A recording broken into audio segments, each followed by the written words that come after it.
Pada mulanya, hiduplah satu pasang suami istri yang sangat miskin dan dibenci masyarakat. Pada waktu mengemis pun mereka dipukul dan diusir, dan akhirnya mereka hidup di hutan. Tak lama kemudian, istri si miskin pun hamil dan sudah 3 bulan lamanya. Pada suatu hari, istri si miskin menangis menginginkan mangga dari taman raja.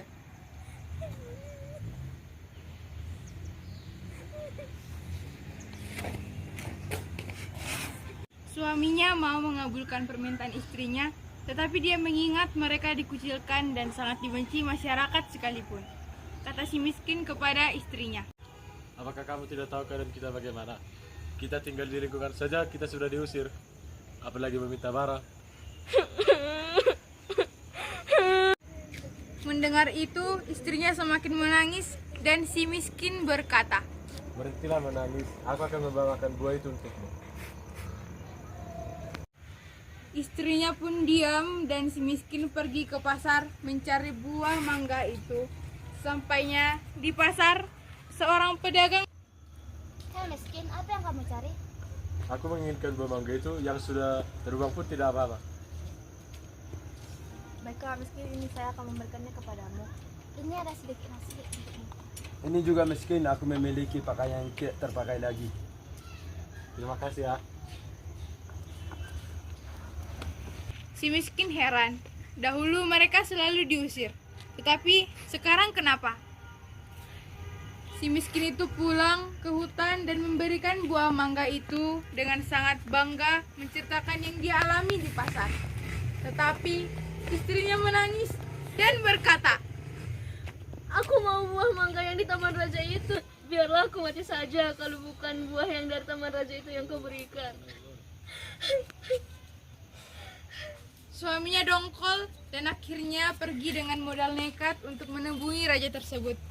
Sesampainya di istana, dia menghadap kepada raja dengan banyak pengawal di sekelilingnya. Raja berkata, Apa yang kau inginkan miskin, sehingga kau datang ke hadapanku ini? Aku menginginkan buah mangga yang di pohon itu. Berikan buah itu kepada si miskin ini. Terima kasih Raja, kau telah memberikan saya buah yang dari taman ini. Sekarang kau bisa pergi dari hadapanku ini. Terima kasih Raja.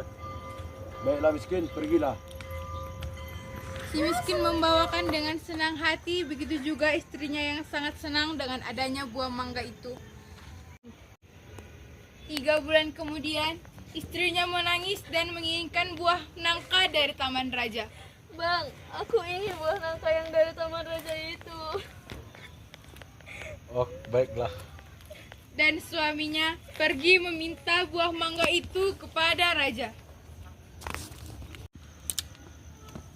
Dan raja memberikan buah nangka itu, dan si miskin pun pergi untuk memberikannya kepada istrinya.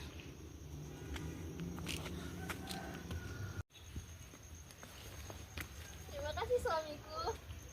Dan tak lama kemudian, si istri melahirkan seorang anak yang bernama Marakarma, yang berarti anak dalam kesusahan. Pada saat dia memandikan anaknya, suaminya mendapatkan sebuah emas di antara kayu yang bertumpukan. Wih, ada emas nih. Sementara di perjalanan, istrinya memandikan anaknya dan berkata, Jikalau anak ini adalah benar keturunan dewa, kelak hutan ini akan menjadi negeri dan didirikan para menteri-menteri. dan permintaan mereka terkabul. Jadilah negeri itu yang bernama Puspasari, dan mereka berganti nama menjadi Maharaja Indra dan Ratna Dewi.